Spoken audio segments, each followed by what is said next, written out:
On the official OpenFOAM website, several options for installing the package on Windows are offered. The most reasonable method of installation from the perspective of using the package is installation using the Windows subsystem for Linux, WSL. For this, you need to set up the Linux subsystem on your Windows and then install OpenFOAM on the Linux distribution you chose. The subsystem should be configured according to the instructions posted on the Microsoft website. First, you need to activate virtualization in your computer's BIOS. Next, launch Windows PowerShell as an administrator. Sequentially copy and execute the terminal commands from the page.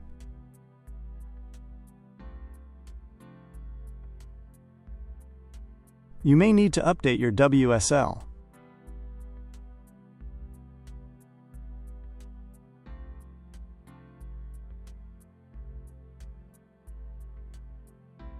After activating WSL, it is necessary to download and install the Linux distribution application from the Microsoft Store.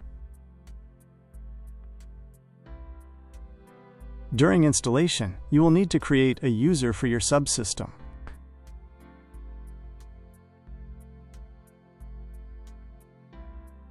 OpenFOAM is installed on your subsystem according to the instructions for your distribution.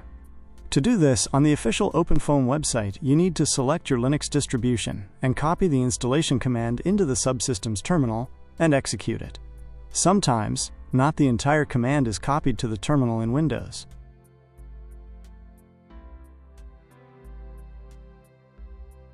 Note that the OpenFOAM package version is explicitly indicated in the command. During installation, you may need to confirm the installation request. After the package installation is complete, you need to restart your subsystem's terminal. For working with Linux subsystems on Windows, it is convenient to use Windows Terminal. It can be installed from the official Microsoft Store.